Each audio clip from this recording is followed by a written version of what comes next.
Hi guys, in this episode of the Nostalgia Trip, I'm gonna be continuing with my reactions to Teenage Mutant Ninja Turtles, the 2012 series. And actually, as you can see by the title, we're gonna be checking out 3 episodes in this video. Something that is actually gonna become increasingly common in the second half of this season, because there's a lot of 3-parter stories in it.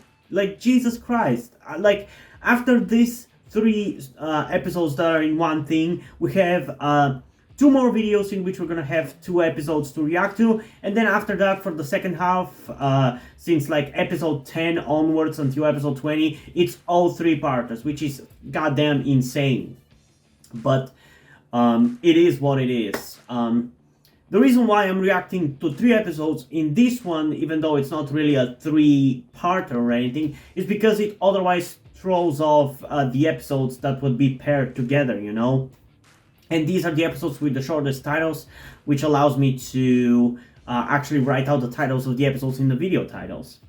And the episodes that we're going to be checking out in this video are going to be Episode 3, Heart of Evil, Episode 4, End Times, and Episode 5, Lone Rat and Cubs.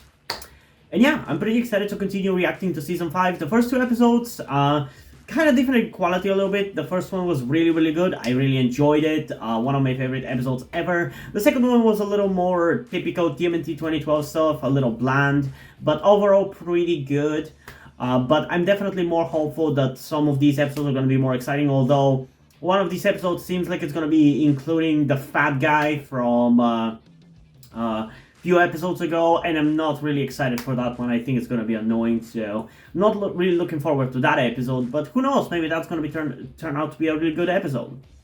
So yeah, before we get into the reaction though, as usual, I do want to remind you that you can get a full-length version of these reactions over on my Patreon or my Ko-fi account, where by subscribing to the specific tier that I've created to it, you get access to pretty much all of my full-length reactions to this show and to the upcoming full-length reactions to Fullmetal Alchemist 2003 and the ones a little bit in the future of Generator Rex, because I will be going back to continue with my reactions to those shows once I'm done with TMNT 2012. And hell, you're gonna get access to even the future shows that I'm gonna be reacting to, like Ben 10, which is gonna happen after I'm done with all current shows like TMNT 2012, Fullmetal Alchemist, and Generator X.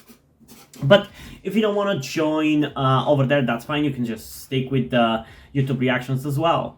Hope you enjoyed them anyway, though. So without further ado, let's get into the reaction, starting off with Episode 3, Heart of Evil, in 3, 2, 1. Oh, this is the episode that is going to include the fat guy. I don't like him. He's annoying.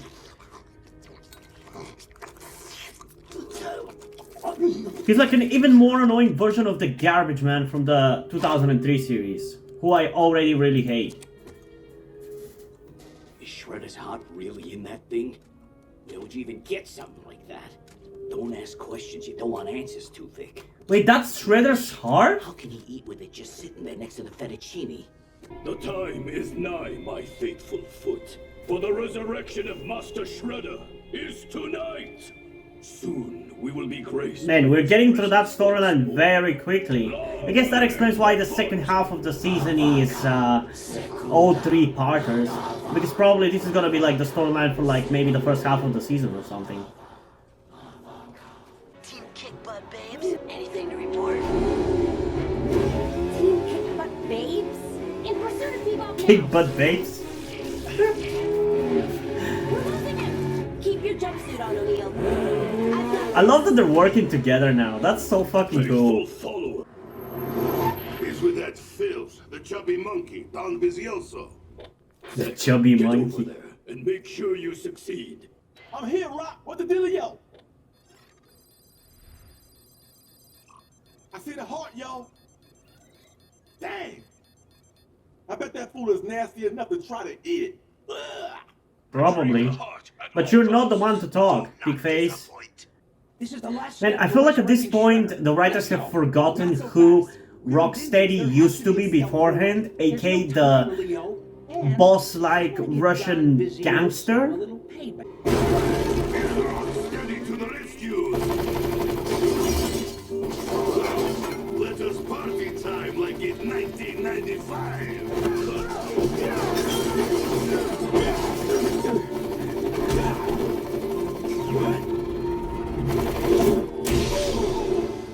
muties! Waste them! The heart! How are these fuckers so strong? You get rocked by Rocksteady! Payback time, Vizioso! I love having more than one side to a conflict. Hey, yo. Oh, Yo, boss. You want us to take out the trash? Donnie, look out! well, he's dead. He's fucking dead. No, we'll get it. And when we do, that thug Vicioso is going down! I'm impressed. I kind of like you ticked off, Donnie. Being ticked off isn't gonna help anything. It's your fault we blew it, Donnie. My fault? Vizioso. Oh, it's cool to see at least Donatello butthead with Leo for a change. Tiger Claw has this seal that seems to control him. It's some kind of ancient magic. If we can get it away from him, Maybe we can control Hothead. Whatever's between you and the Dawn doesn't matter. You're jeopardizing. Man, why is it so cool whenever any of the turtles is so ticked off? At least outside of Raph, because he is usually the one that gets ticked off. Donnie! guys, stealth isn't gonna matter. Yeah, and screaming doesn't help in being stealthy. We got company.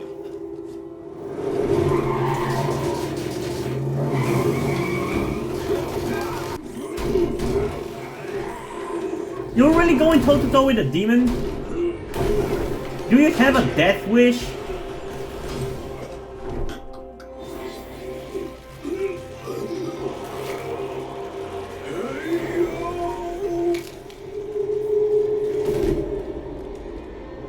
Damn, he's killing them left and right. Now that's a true villain, killing everybody every episode.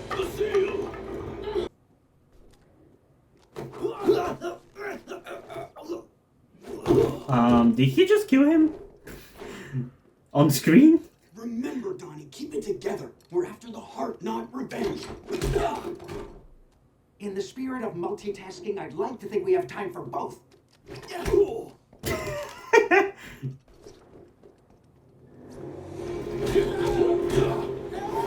I thought Splinter taught you better, Donnie. Your ride ends here, Turtle. Oh, maybe you're right. What? Why would you do that? I gotta agree with Tiger Claw on this one. Arrogant child.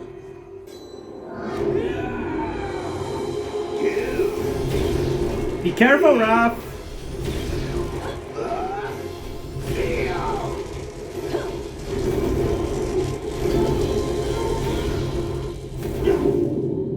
Shit!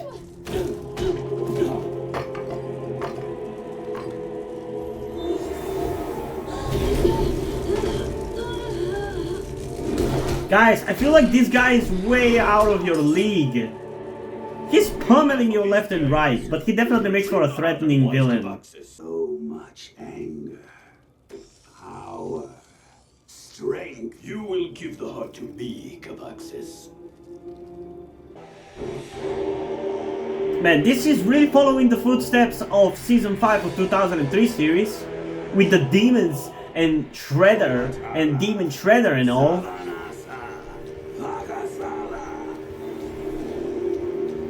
Let the Shredder rise once more. And now he's also a fucking zombie.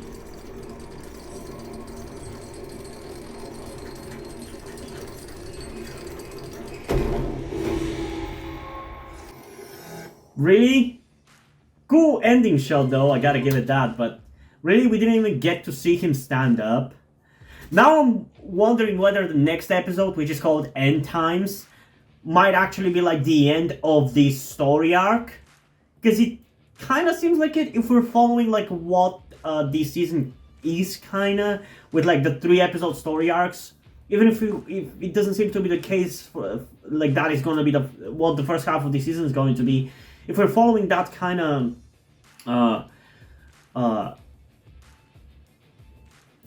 logic, next episode genuinely might be the ending of the story arc, because I don't think it's gonna take the whole season to defeat the Shredder. At least I feel like it wouldn't make sense for that to be the case. But yeah, I guess we'll see. But overall, this episode I feel like was better than last, but it was still not as good as the first one of the season. I still feel like that one was just like the most shocking and mind-blowing and refreshing. Although there are definitely some interesting and refreshing things about this episode as well, more so than last episode. Definitely wasn't as good as the first episode, and the fact that it included Vizioso, who I personally really don't like, definitely did not make the episode better for me, so there's that. But overall, I really do enjoy Cavaxis. He's definitely a threatening villain. He pummels the turtles left and right, and I'm actually scared for their lives, because you never know what the fuck is going to happen in this final season. And I really love how they're actually showing stakes this season. Like, Shimi and Casey got hurt last episode, so they're out of it in this one. Mikey fucking threw himself off of a train for some fucking reason.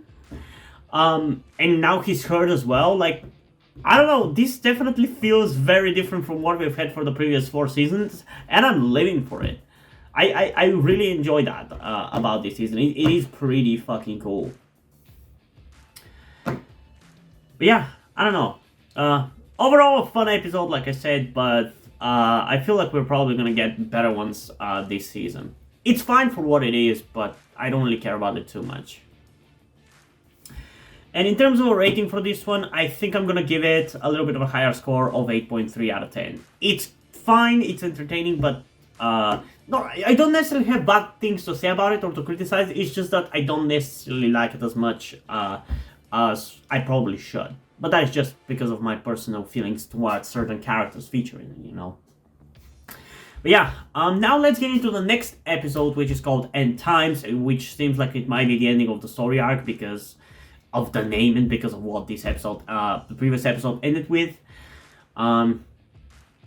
It really seems very reminiscent of the 2003 series, and I'm curious to see whether it's going to end up being a better story arc than the ones from season 5 of the 2003 series, because when you really removed like the filler of that arc in 2003 series, it is essentially just as long. It would be essentially just as long. So yeah, I don't know.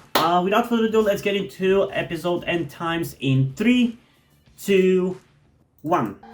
Here we go. Yes.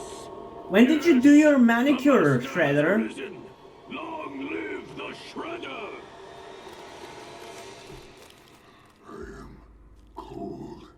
Is this truly the Earth? Or another illusion? I have been gone for eons. No. What? Many months, but not eon, Shredder. You need to recover, Cavaxis. Is there an afterlife in TMNT 2012? I mean, I guess if there are demons, Now. it means that there is afterlife as well.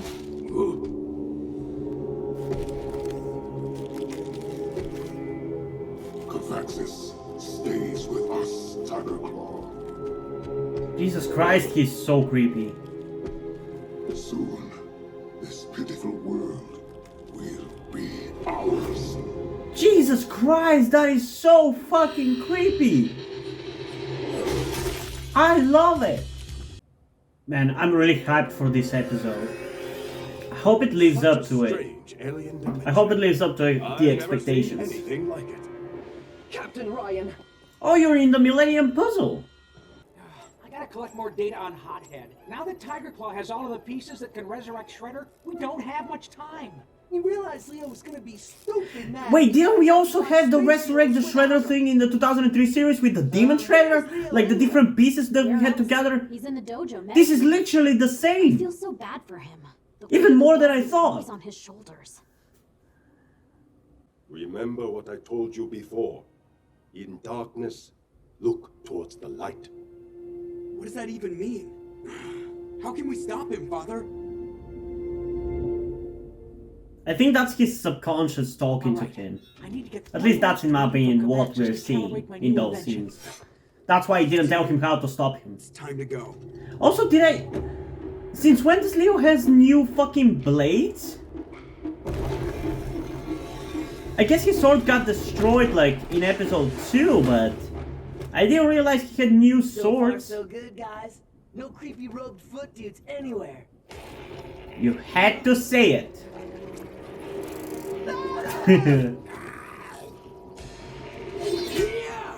I like the design of those swords. They definitely look different.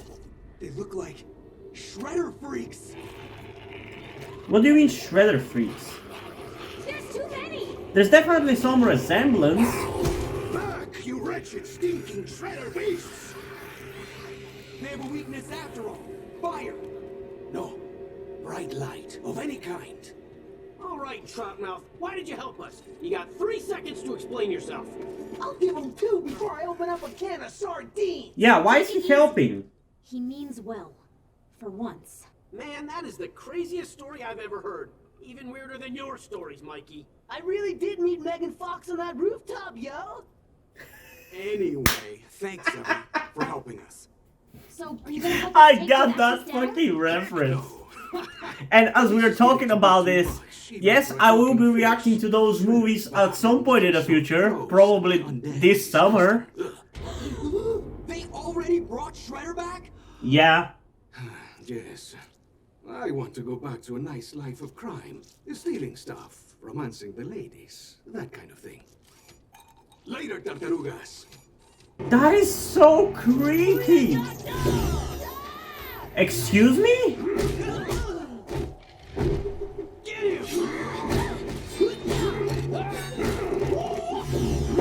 How the fuck do you have these powers? Did I miss something? Oh, that's disgusting. Also, that was easy. Ah! Jesus Christ, I kinda expected it, but still. How are they supposed to defeat the Shredder now? Galactus is a powerful ally. Jesus fucking Christ. With us as my second in command. Fuck you, Tiger Claw. You literally replaced yourself. Know that Galactus is my second in command. Man, look what you made yourself into, Shredder. Right now. Don't you understand, Tiger Claw? You were right. Galactus is my master now. What? Watch as the world ends. You fucking piece of shit, Shredder! I guess this is gonna be the end of the story arc. I guess now I understand why it's called Tales of TMNT. Because it's like 10 story arcs in a season. Admittedly, I think that's actually a refreshing way to do the story after 4 seasons of slow-moving storylines. Also, Jesus Christ. Has New York not seen enough? Stop destroying it. They don't have the budget to rebuild it. Okay, that is scary. Heck's getting crushed. Why don't you pick on someone your own size, Ho-chan? Splinter! Sensei? Father, Hamato Yoshi! Now this really ticks me off to no end. I will send you back to the netherworld from where you came, demon. Yeah. Hell yeah! I did not see that coming. I hate dead things. Me too. Oh shit! Tiger Claw is shooting the Shredder! What the fuck? I love this episode! So many twists and turns! Well, so much for that one. I get it now. Mikey, force Kavaxis to open up a portal back to the netherworld. Hurry! You heard him, hothead. Open up that portal now. Yes, you command, master. Okay, so that actually fixed it. I fucking can't believe it.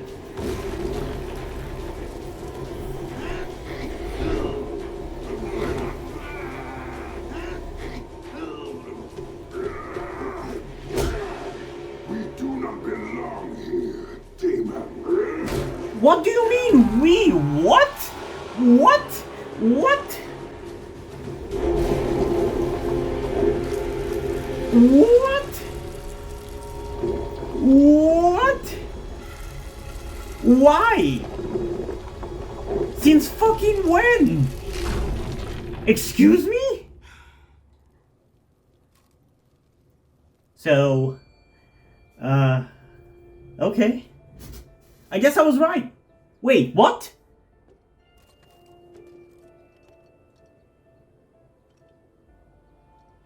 Wait. Goodbye, my family. I love you all. Oh. He's still going away. I thought he actually was revived. I would have genuinely lost my shit there. We've got the seal. We're gonna smash it into dust and spread it over the ocean. That power will never be used again. Tiger Claw helped us. He left, declaring a truce. Wow. Who would have thought? I guess miracles really can happen. Not me. Like that amazing sunset. I was pretty sure we'd never see one of those again. Come on, team. Let's go home. Hold on, Leo. I just want to appreciate this moment. For a little while longer. You know, this really fucking feels like a goddamn finale. And we literally had a finale 4 episodes ago. And this ends up in the almost exactly same way. With everybody standing on the rooftop looking towards the sunset. After Splinter's death again. What is happening? I don't even know what to say, honestly.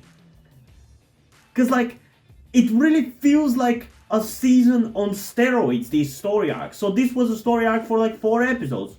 Okay, enjoyable, pretty interesting, probably one of the best story arcs the show has done, but it's because it's only 4 episodes and it's not dragged over 26.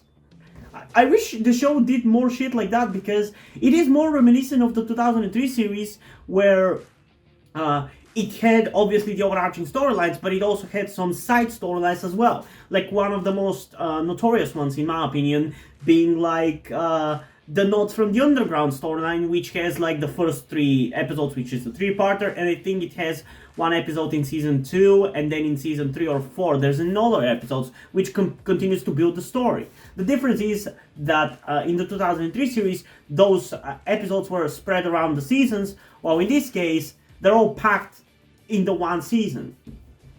And yeah, I feel like I'm definitely starting to get the sense of what the Tales of TMNT essentially consists of. Which is essentially what could have been season-long storylines packed into 3 or 4 episodes, it seems like.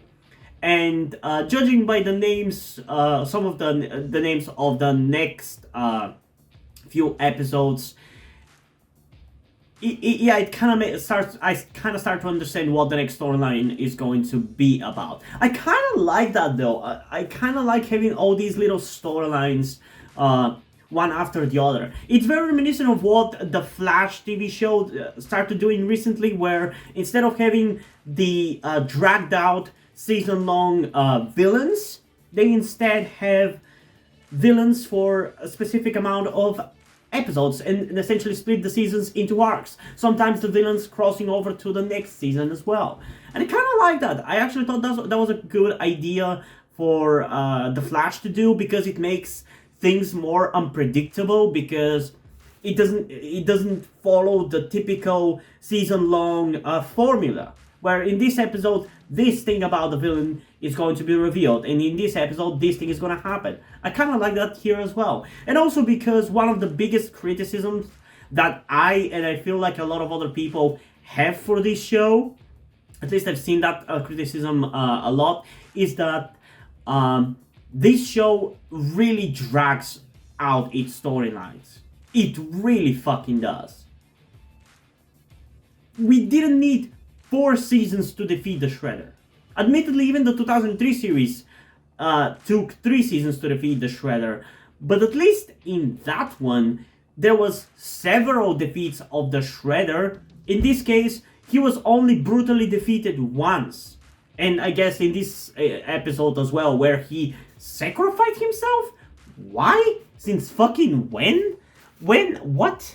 I still don't get that. Okay, so when did he become under the control of Cavaxis? When did like he said that Cavaxis was gonna be his right hand? Okay, that makes sense. But then he becomes his servant, and then he sacrificed himself to send him to hell. Somebody fucking explain this to me, because it feels like those are like plot developments that could have been in like 3 different episodes, split into 3 different episodes, which in between them have like 6 episodes of filler. It genuinely feels like a season story packed into a couple of episodes, down to the point where maybe it is a little bit too rushed. But man, this was a kind of like a crazy ass episode, but it does feel rushed. And the biggest reason why I feel like it is rushed is because of that moment where Mikey fixes the thing with fucking gum. Are you fucking serious? And as cool of a villain as Cavaxis is, I feel like he's defeated way too easily. Yeah, I don't know. Overall, I actually really, like I said, I really like this storyline. It's really cool. And I much prefer it being rushed like this than being... it's definitely more entertaining if the story is rushed than if it's dragging out. But at the same time, when it's dragged out, at least it gets a little bit more fleshed out. Whereas when it's rushed, it feels a little bit unfinished, if that makes any sense. And it's also really cool that at the end there, Tiger Claw disobeyed his master, aka the Shredder, and even helped take him down. And now there's a truce between them. That is fucking cool. I'm really curious to see where that's gonna end, if it's gonna end anywhere, because who the fuck knows. But yeah, this was a hell of an episode. Honestly, I am gonna give it 10 out of 10 just for the sheer fact of the shocking plot twists that happened in this episode that felt so fucking quick. And like I said, I'm really gonna struggle putting a thumbnail for these 3 episodes because they're so ridiculous. Especially this episode. It's definitely gonna be a shot from this episode that's gonna be a thumbnail. But I'm kinda not sure whether I wanna go for the Shredder as the thumbnail, which is probably what I'm gonna go with. Or Cavaxis. I'll probably go for Cavaxis for the first 2 episodes, and I'm gonna put the zombie Shredder in this one as the thumbnail. Because I want to show both of them, you know? Because both of them are like major parts of the story arc. But yeah, now we're gonna be getting into the next episode, which is called Lone Rat and Cubs. And that obviously means that it's gonna be about Splinter and the Turtles, but what it is gonna be about? Considering that the episode after that is called Curse of Savanti Romero, who is a famous time traveler in TMNT.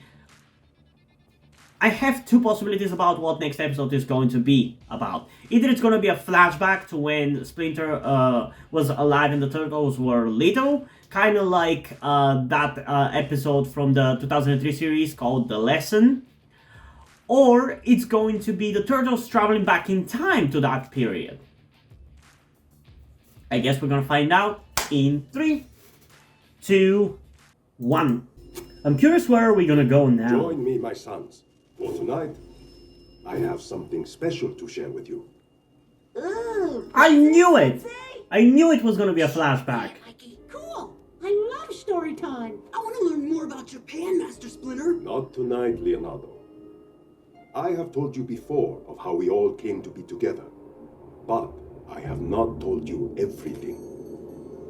After finding you in a pet store one afternoon, I bumped into a mysterious stranger. Bishop. I followed him. Or was it? Only No, to it was have the my crown. curiosity undermined. In the struggle that followed, we were all exposed to a strange substance. Yeah, we all know the backstory. Changing us forever. Turning us into very unique beings. Our journey together has not been an easy one, but it could not have happened without faith, courage, and great purpose. The world we live in is very dangerous. We have many enemies in the city above. My duty is to teach you all I know. One day, you will need to choose your own destiny. But tonight, I want to tell you the rest of our story. What can he possibly tell us that we didn't know already? My sons, when you were very small, smaller than you are now, things were different. I had many different tasks back then. Finding food, staying in the shadows, hiding from people that would not understand us. While foraging one night, I encountered the strangers responsible for our transformation. The Krang. Krang must capture that which is known as mutations. Krang must study specimens and destroy specimens. Krang must be safe on planet called Planet Earth. I did not know what they were at the time, but they were certainly not human. Our new enemy had technology I had never seen before.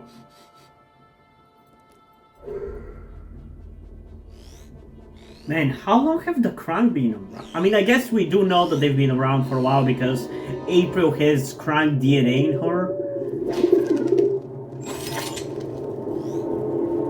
But it's kind of crazy to think about the fact that Splinter has actually been, he's faced them before. Aww. I definitely know what's gonna. Oh my god, I can't do this as the thumbnail though! I was gonna say, I know what's gonna be the thumbnail for this one, but. God damn it, how am I gonna pick a thumbnail?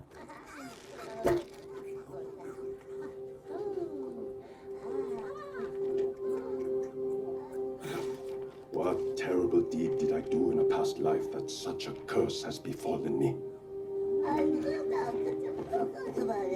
Aw, they're so cute!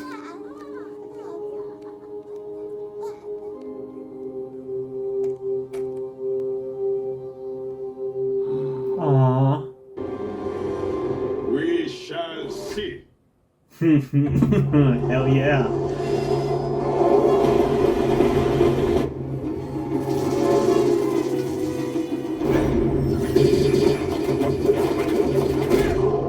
Isn't it dangerous to leave the thing right behind you where they can shoot it?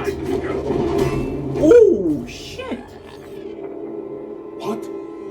Machines? Hell yeah! Oh, this is pretty cool. Jesus Christ! Taking out the trash! Give that which is known as up, and Krang will reduce pain to minimum.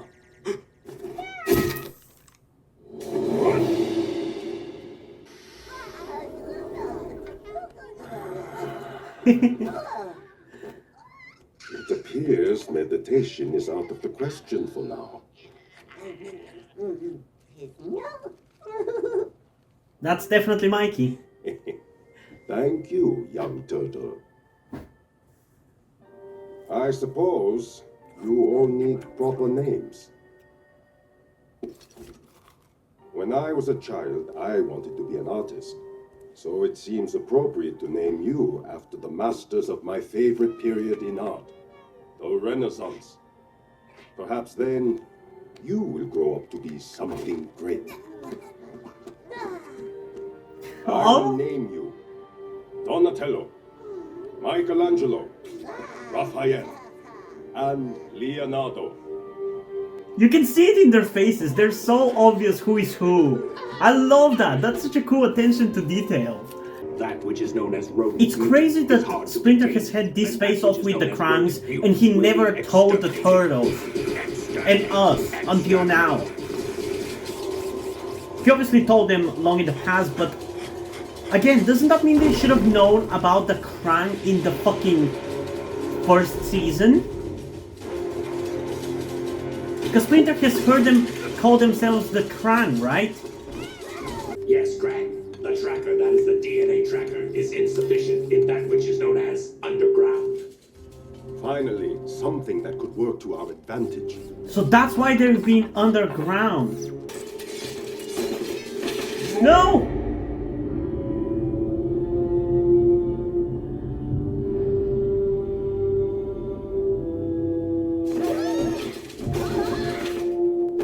No!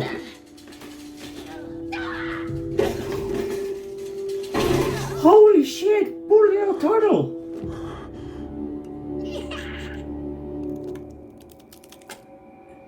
Is that Raph? Oh shit! Splinter is seeing red! So that's how he got that, huh?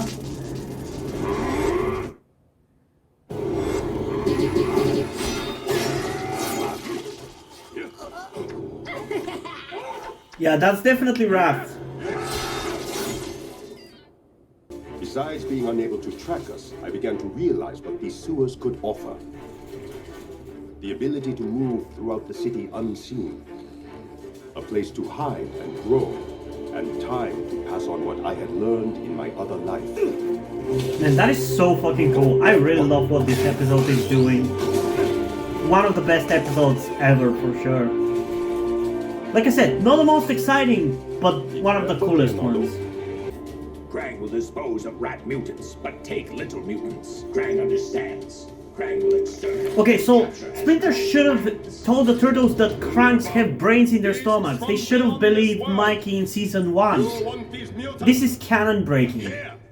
I will give them to you.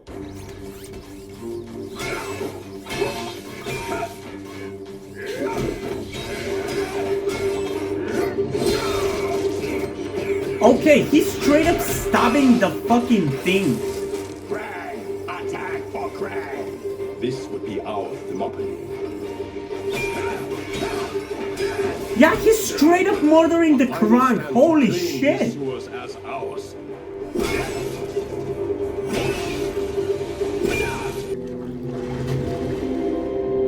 Save them!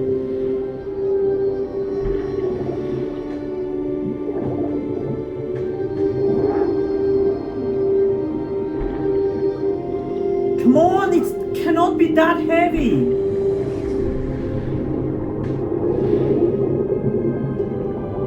I mean, I know they survived, but Jesus Christ! The katana, a royal samurai weapon for those with courage and keen skill. Hi, Sensei. The sai, for a fierce and fearless warrior who will always fight the hardest for his family. Thank you, Sensei. The bow staff, for a thoughtful soul and a peaceful heart. Oh man, a stick? The nunchaku, because they are perfect for you. My sons, it is time for the next level of your training to begin. Are you ready? Hell yeah! Oh, that is so fucking cool. Oh boy, that was a hell of an episode. I really enjoyed that one.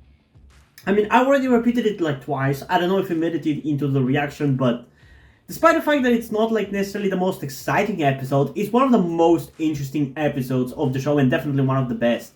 Because it's like going back and telling us the backstory of the Turtles and Splinter and how they found their lair and everything. I really enjoy this. I really, really do. Although it feels a little bit canon breaking because, like I said in the reaction, the Turtles, Splinter should have told the Turtles about the Krang, or should I say, he told them in this episode, so they should have known when Mikey saw the metal people with the brain in their stomach. They should have known. Unless Splinter didn't tell them about that specific detail, which, why wouldn't you? They should have known.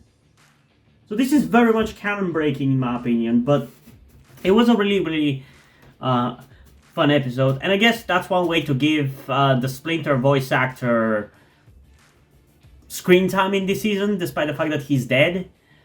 But yeah, I really enjoyed this episode. Though, again, just like last episode, I feel like what was the point of having Splinter die if we're gonna keep having Splinter one way or another? It kind of defeats the point, and it doesn't really allow me to feel his loss. You know? I don't really feel like he's not here anymore. Because we've had him in like all of the episodes so far, I think. Outside of maybe one.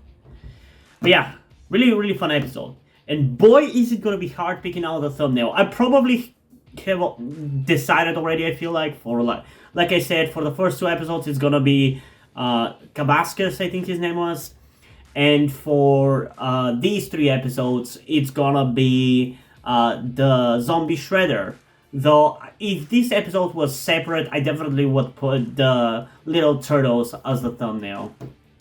But yeah, maybe I could figure something out where I put 2 thumbnails into it. Like, half the screen is one, the other half is the other. We'll see. We'll see.